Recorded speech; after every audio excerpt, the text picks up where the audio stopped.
በርትተናል።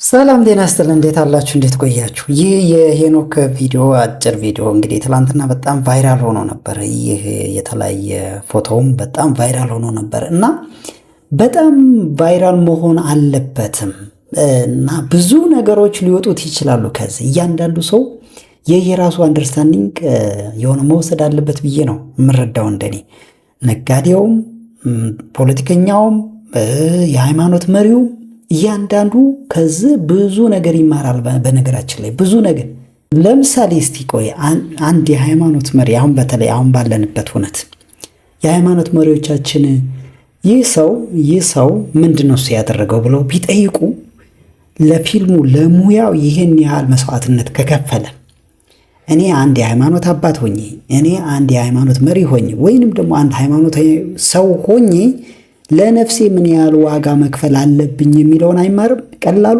በጣም ቀላል። አንድ ፖለቲከኛስ ዝም ብሎ ማለት ፖለቲካ እንግዲህ ለህዝብ ነው የሚኖረው አይደለም? እንደው ዝም ብሎ ለጥቅሙ ብቻ ከሚኖር ለህዝቤ ወይንም ደግሞ ላቀርኩበት ምን ያህል መክፈል አለብኝ ብሎ መሄድ የለበትም? እንደው እያንዳንዱ የየራሱ ትምህርት ይወስዳል ብዬ ነው የማስበው በእኔ አረዳድ እና ሄኖክ ቴንኪው በዚህ አጋጣሚ በጣም እናመሰግናለን። በእውነት አንተ እንደዚህ መሆነ ብቻ አይደለም ከአንተ ጀርባ ይህ የተናገርክበት ዘይቤ ብዙዎችን ያስተምራል። እናም ሰው በተሰማራበት ምን ያህል ዴዲኬትድ ሆኖ ምን ያህል መስዋዕትነት ከፍሎ ውጤታማ እንደሚሆን ነው እያስተማርከን ያለ ነው። ስለዚህ አባቶች ወይ በተለየ ሃይማኖት አባቶች እንደው ቢያንስ ከዚህ ተማሩ። እንግዲህ ይህ ሰው ለሙያው ነው፣ እናንተ ደግሞ ለነፍስ ነው የምትኖሩት፣ ለምዕመናኖች ነው። ስለዚህ እንደው አንዳንድ ጊዜ እኮ መማር ከታችም ሊሆን ይችላል፣ ከላይ ብቻ ላይሆን ይችላል እና ስለዚህ በጣም እናመሰግናለን ሄኖክ።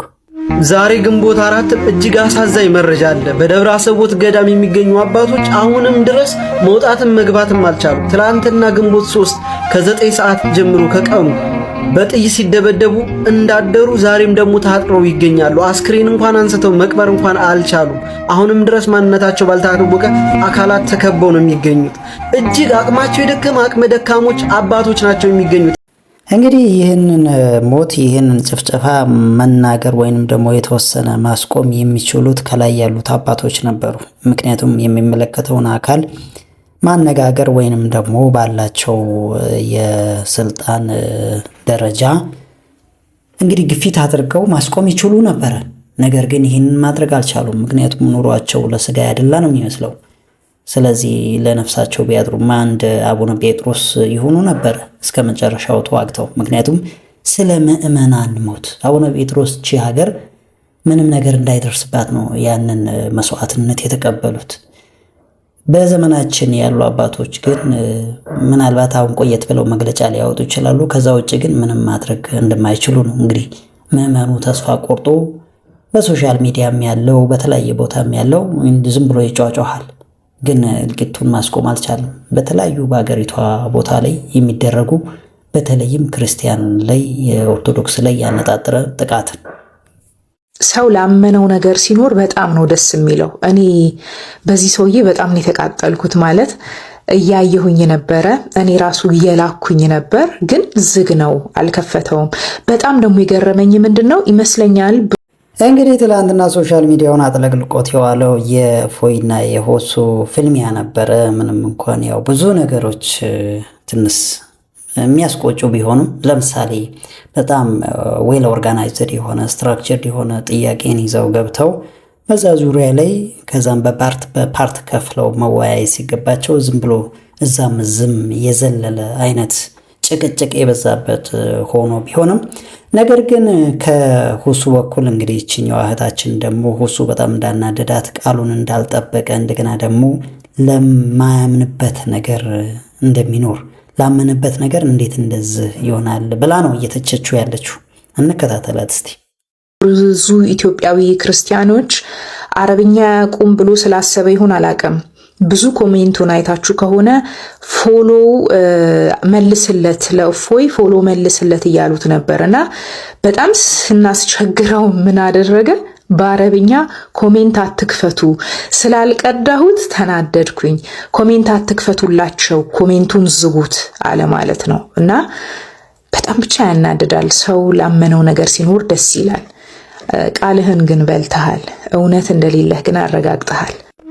ሁሱ በትላንትናው ዕለት ከእፎይ ጋር ያደረገውን ውይይት እንዴት ህዝቡን ሙስሊሙን እንደዋሸ ላሳያችሁ በመረጃ። እፎይ ጥያቄ ጠይቆት ነበር። ምን ብሎ?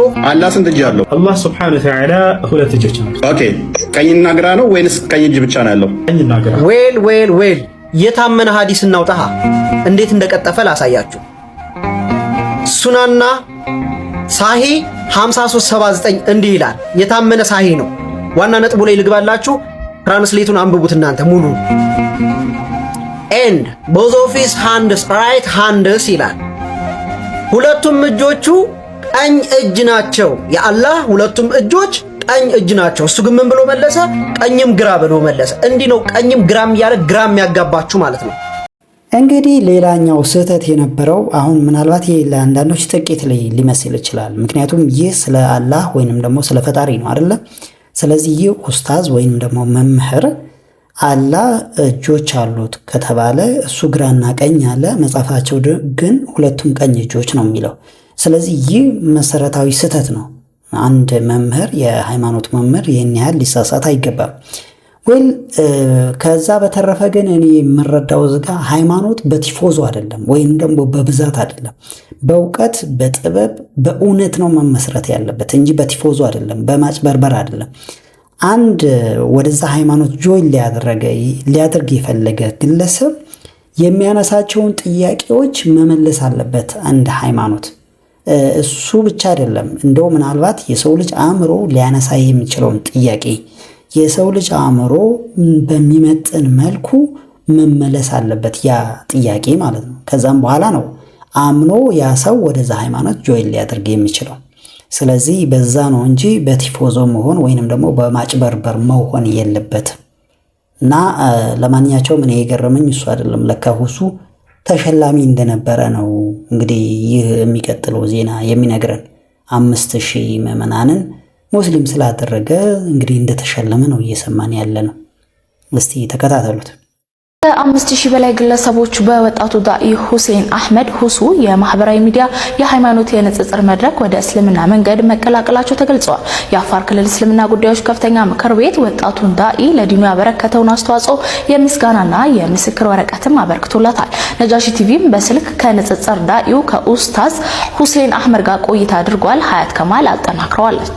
ከ5000 በላይ የሚገመቱ ግለሰቦች በማህበራዊ ሚዲያ የሃይማኖት ንጽጽር መድረክ በንጽጽር ዳኢው ኡስታዝ ሁሴን አህመድ ሁሱ አማካኝነት መግባታቸው ተገለጸ።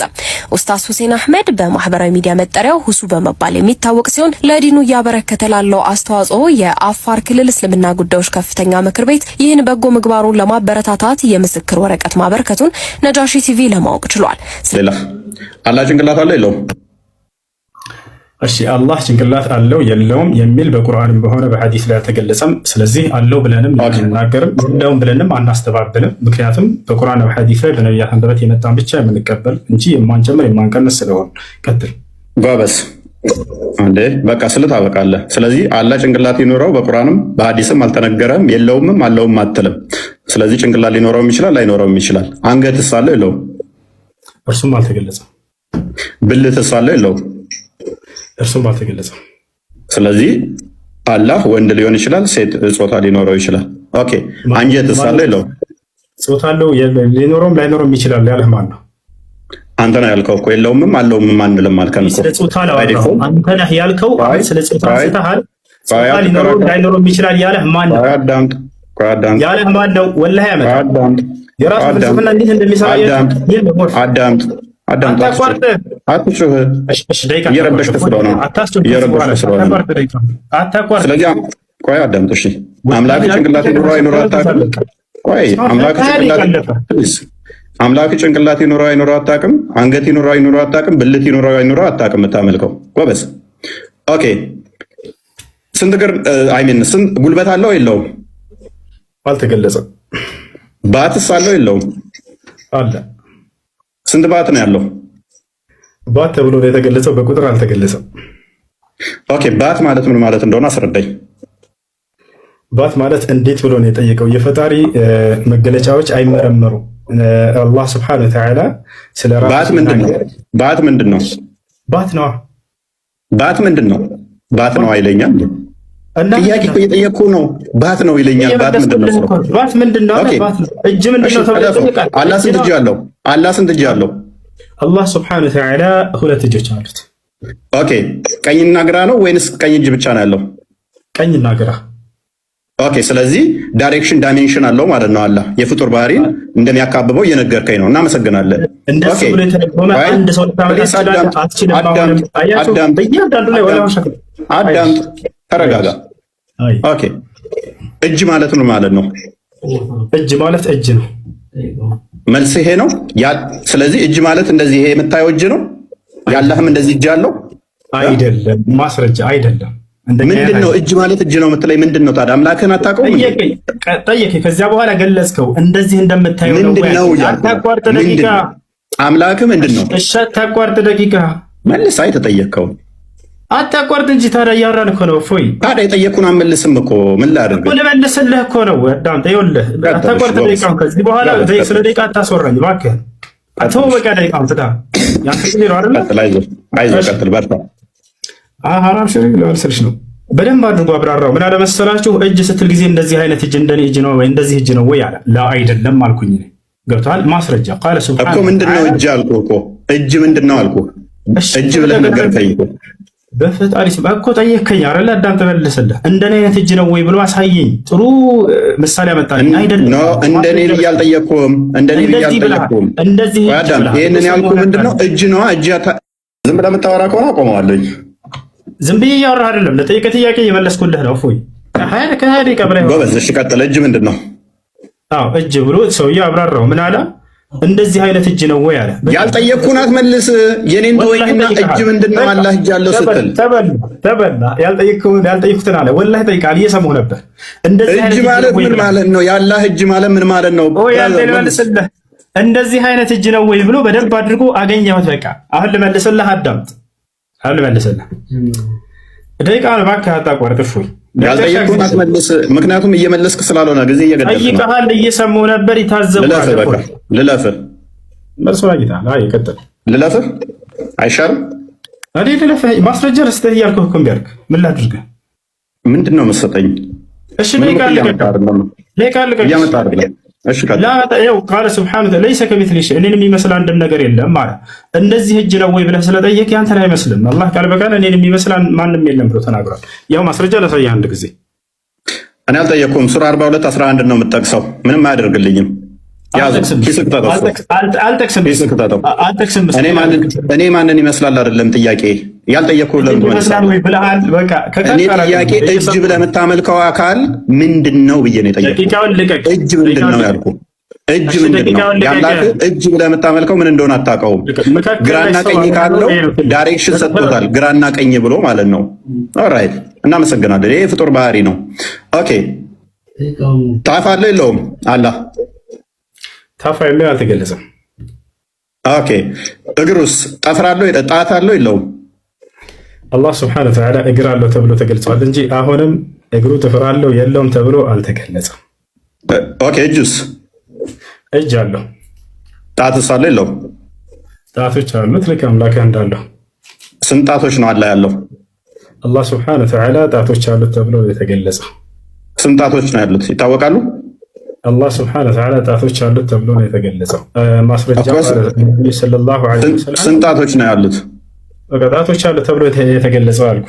ኦኬ እነኛ ጣቶቹ እጁ ላይ የተገጣጠሙ ናቸው ወይንስ የተነጣጠሉ? አልተገለጸም እርሱ። አታውቀውም። ስለዚህ ለየብቻ የተበታተኑ የተለያዩም ሊሆኑ ይችላሉ ማለት ነው። ማን ነው እንደሱ ያለ? አልተገለጸም አላቅም አልከኝ እኮ አንተ ራስህ። አንተን እየጠየቅኩህ ነው። ማን ነው እንደሱ ያለ? አንተ ራስህ አላቅም አልከኝ እኮ። ኦኬ አላውቅም ማለት እሺ፣ መዳፍ አለ የለውም? መዳፍ አለ የለውም? አልተገለጸም። አልተገለጸም። እርግጠኛ ነህ? ምን ያህል እርግጠኛ ነህ? አላህ ስብሐነሁ ወተዓላ እጆች እንዳሉት ተገልጿል። ያንን ተናግሯል። ስለዚህ ያልጠየቅኩህን አትመልስ። ያልጠየቅኩህን አትመልስ። አታቋርጥ እባክህን። ያልጠየቅኩህን አትመልሳ። እሺ እንግዲህ እንደሰማችሁት ነው የክርክሩ ወይንም ደግሞ ይህ የሁለቱ ንትርክ ማለት ይቀላል በእርግጥ ምክንያቱም የሆነ ያው እንደተባለው ነው። በጣም ብዙ ነገሮች ያው ግን እንደ መጀመሪያ በእርግጥ ሊበረታታ ይገባል። ሁለቱ የማይገናኙ ነገሮችን በቃላት ራሱ በማይግባቡ ወይም ደግሞ በትርጉም በጣም የተለያዩ ነገሮችን እንዲህ ለማምጣት መሞከሩ ራሱ አንድ ትልቅ ነገር ነው፣ ሊበረታታ ይገባል። ለማንኛቸውም ግን ያው የሁሱ መልስ በአንድ ቃላት መግለጽ ተችሏል ይመስለኛል። አልተገለጸም በምትል እና እቺ አልተገለጸም የምትባለው ባይዞይ ነጠላ ዜማ የሚወጣላት ይመስለኛል። እንግዲህ ወደሚቀጥለው ደግሞ ሳልፍ ሲኦል ኢትዮጵያ ናት፣ ኢትዮጵያም የምን የ3000 ዓመት ታሪክ የ7000 ምናምን ታሪክ ናት እንጂ ይለናል ወንድማችን። እስቲ ተከታተሉት። ኢትዮጵያ የ3000 ዓመት ታሪክ የላትም። እንደዚህ እያላችሁ አሰክሱ። ምክንያቱም ያላት የ7000 ዓመት ታሪክ ነው። እንዴት? ይሄ ላንተ ግራ ሊገባ ይችላል። እኔ ጋና ላስረዳ። ሀገሪቱ ያላት የ7000 ዓመት ታሪክ ነው። እንደሚታወቀው 2017 አምና የአሜሪካ ተመራማሪዎች ገነት ኢትዮጵያ ውስጥ እንዳለች አረጋግጠው ነበረ። ምክንያቱ ያለችው ደግሞ ጎጃም ባህር ዳር ከጣና ሐይቅ አጠገብ ገነት በኢትዮጵያ ነች ብለው እንዳረጋገጡ ሰምታችኋል። የዛን ጊዜ የኢትዮጵያ ቲክታክ የኢትዮጵያ ሕዝብ በሙሉ ከሰሜን እስከ ደቡብ ከምስራቅ እስከ ምዕራብ ያለውን በአራቱም ማዕዘን ብሎ ሲያጨበጭብ ነበረ። ምክንያቱም አንድ ነጭ ተናገረ ተብሎ ከሀገሪቱን ከዳር እስከ ዳር ገነት ኢትዮጵያ ውስጥ ነች፣ ገነት ኢትዮጵያ ውስጥ ነች። ተውት። የዛሬ 4000 ዓመት የኛ እናት አባቶቻችን ገነት ኢትዮጵያ ውስጥ ነው ያለችው ብሎ ሲናገሩ የት ነበራችሁ? ገነት ኢትዮጵያ ውስጥ ነች ያላችሁ ሲባሉ የኛ ሲሆን ተረት የሚመስላችሁ፣ የእነርሱ ሲሆን ክብር ምስጋና። እንዴት? ለምን? እኛ በልብስ ሸማኔ ሰርተን በሽመና ልብስ ስንሰራ እኛ ምንድነው ቡትቶ ሰብሳቢዎች፣ እነሱ በኢንዱስትሪ ሲያመርቱልህ ግን ዘመናዊነት፣ ግሎባላይዜሽን፣ ስልጣኔ፣ መሰልጠን። እኛ ቆዳ ፍቀን ብራና ቀርጸን ስንሰራ የኛ ምን ድንቁርና፣ የነሱ አስኳላ ትምህርት ሲመጣል ዕውቀት ትምህርት። አቤት! ለማንኛውም ስንተውት ታሪኩ እንዲህ ነው። ሀገሪቱ የ7000 ዓመት ታሪክ ያላት የዛሬ 7518 ዓመት እግዚአብሔር አዳምን ሲሰራው አዳምን ከመፍጠሩ በፊት እግዚአብሔር በመጀመሪያ ሰማይና ምድርን ፈጠረ። ምድርም አንዳች አልነበረባትም፣ የእግዚአብሔር መንፈስም በውኃ ላይ ሰፎ ነበር ተብሎ በቅዱስ መጽሐፍ ላይ በኦሪት ዘፍጥረት ምዕራፍ 1 ላይ በመጽሐፍ ቅዱስ ተቀምጧል። እግዚአብሔር ምድርን ከፈጠረ በኋላ ከኤልዳ ከምትባል አፈር በኤዶም ገነት አቅራቢያ ካለች ምድር አዳምን ሰራው ፈጠረው ነው። ይሄ ማለት እስከ 18ኛው ክፍለ ዘመን ኢትዮጵያ ውስጥ ኤልዳ የምትባል አፈር ነበረች። ያ አፈር 18ኛው ክፍለ ዘመን ላይ ከኤልዳ ወደ ሰካላ ስሟ ተቀየረ ማለት ነው። ስለዚህ 18ኛው ክፍለ ዘመን ላይ ኤልዳ የነበረችው አሁን የአባይ መነሻ ወይም የግዮን መነሻ የሆነው ሰካላ እስከ 18ኛው ክፍለ ዘመን ላይ ማ ተብሎ ይጠራ ነበር ማለት ነው? ኤልዳ ተብሎ ይጠራ ነበር። ስለዚህ አዳም የተሰራው ከሰከላ አፈር ነው ማለት ነው። ስለዚህ የዛሬ 7000 ዓመት የሰው ዘር መገኛ የሆነችው ኢትዮጵያ የዛሬ 7000 ዓመት ታሪክ አላት። አንድ የ3000 ዓመት ታሪክ አላት ብሎ የሚደናቆሩትን አስተካክሏቸው። የዛሬ 7000 ዓመት እንደዚህ ብለን ካስረዳናቸው የዛሬ 5500 ዘመን ደግሞ እግዚአብሔር ምድርን በንፍር ውሃ ሲያጠፋት ለሰው ልጆች ማለትም ለስምንቱ ሰዎች ለኖህ፣ ለሴም፣ ለካም፣ ለያፌትና ለአምሳራ፣ ለሰዴቅ፣ ለልባብ፣ ለአኤልታማክና ለአዱታነሲስ ለሚስቶቻቸው ለስምንቱ ሰዎች እግዚአብሔር ምድርን በንፍር ውሃ እንደማያጠፋት በቀስተ ደመና ቃል ሲገባላቸው ኢትዮጵያ ውስጥ ነበሩ። ምክንያቱም ለ150 ቀን 40 ቀንና 40 ሌሊት ዘንቦ ለ150 ቀን ያልጎደለ ውሃ ወደ አራራት መርከብ ከጎፈር እንጨት የተሰራችው መርከብ አራራት ወደሚባል ተራራ ወስዷት ነበር። አራራት የሚባል ኢትዮጵያ ተራራ ኢትዮጵያ ውስጥ ነው ያለው። ከዛ ኖህና ልጆቹ ያረፉት ኢትዮጵያ ውስጥ ነበር። ይሄ ማለት የጥፋት ውሃ የመጣው የዛሬ 5500 ዓመት ነው። ስለዚህ የዛሬ 5500 ዓመት በኖህ ጊዜ ኢትዮጵያ ነበረች ማለት ነው። ሁለት ሶስተኛ የዛሬ 3500 ዓመት ሙሴ በግብጽ 40 ዓመት ከኖረ በኋላ ድጋሜ ወደ ኢትዮጵያ መጥቶ 40 ዓመት ከኢትዮጵያዊ ካህን ከዮቶ ልጁን ሲፓራ የምትባል ሴት ልጅ አግብቶ 40 ዓመት ቆይቶ ሐመልማሉን ከነበልባሉ ነበልባሉን ከሐመልማሉ በሲና ተራራ ላይ ሳይቀጠል አይቶ ድጋሜ እንግዲህ በእግዚአብሔር ቸርነት ወደ ግብጽ ይሏል። ይሄ ማለት የዛሬ 3500 ዓመት ኢትዮጵያ ያለች። ስለዚህ የ3000 ዓመት ታሪክ አላት ብለህ የምትከራከረኝ አንተ ማነህ? ፍቱ በአዱ። ስለዚህ ሀገሪቱ የ7000 ዓመት ታሪክ አላት።